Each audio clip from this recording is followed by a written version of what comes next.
Okay, one of the things I've asked you to do before you came to school next is to do the 3.1 checkup. So you go to 3.1, click on checkup, and you hit the arrow down at the bottom to go to what they actually want you to do. It says you're comparing functions. In essence, you are comparing the slopes and comparing the y-intercepts. They're calling the slope rate of change, which is the same thing. They're calling the y-intercept your starting point or your beginning point.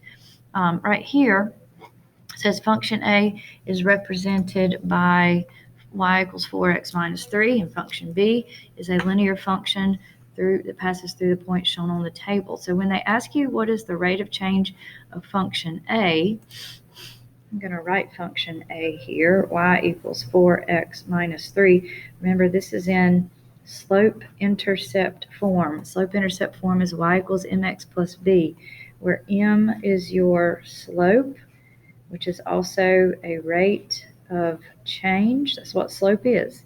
The change in y values over the change in x values, the vertical change over the horizontal change. And this is your y-intercept, where the line goes through the y-axis, or in real life, it's your starting point. It's where everything begins. So when they ask you for the rate of change of function A, they're just talking about 4.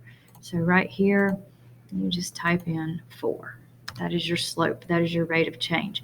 Now for B, they give you a set of ordered pairs that I'm going to jot down real quick. 1, 1, 3, 5, negative 1.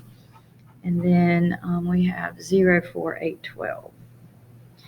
And so here's the ordered pairs they give you. And these are your x's, these are your y's. And you are going to find the rate of change or the slope by just picking 2 points. Turn the light off to see if that makes it better. I'm going to use 1, 4 and 3, 8 as my 2 ordered pairs. You could use any 2 ordered pairs, but plug these into the slope formula. 8 minus 4 over 3 minus 1, that gives you 4 over 2, which is 2. So the rate of change of function B is 2. And you could use any 2 points, like I said. We could use 3, 8, and 5, 12. 12 minus 8 over 5 minus 3 gives you 4 over 2, which is still 2. You could use either. So when they ask you what your rate of change of function B is, that is 2.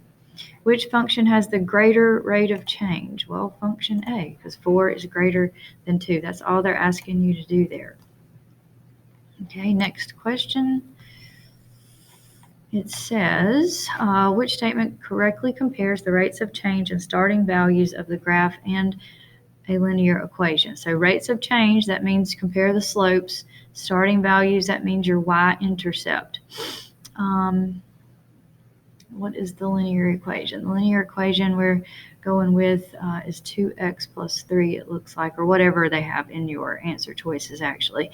But let's look at the graph. What the starting point is negative 3, and what is the slope?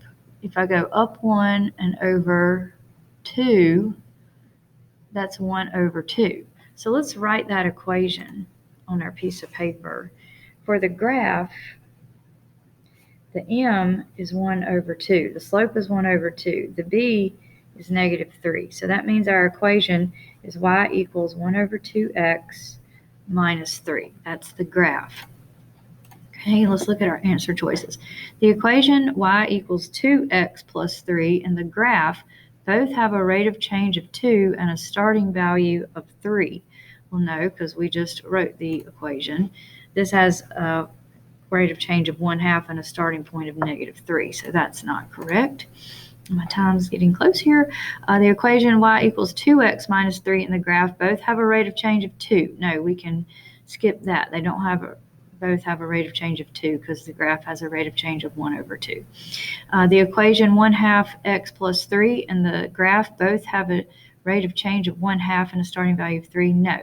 The equation of 1/2 x minus 3 and the graph both have a rate of change of 1/2 and a starting value of 3. That's our true statement right there. Submit. Okay, and I have 5 seconds, so I'm going to have to finish it on another video.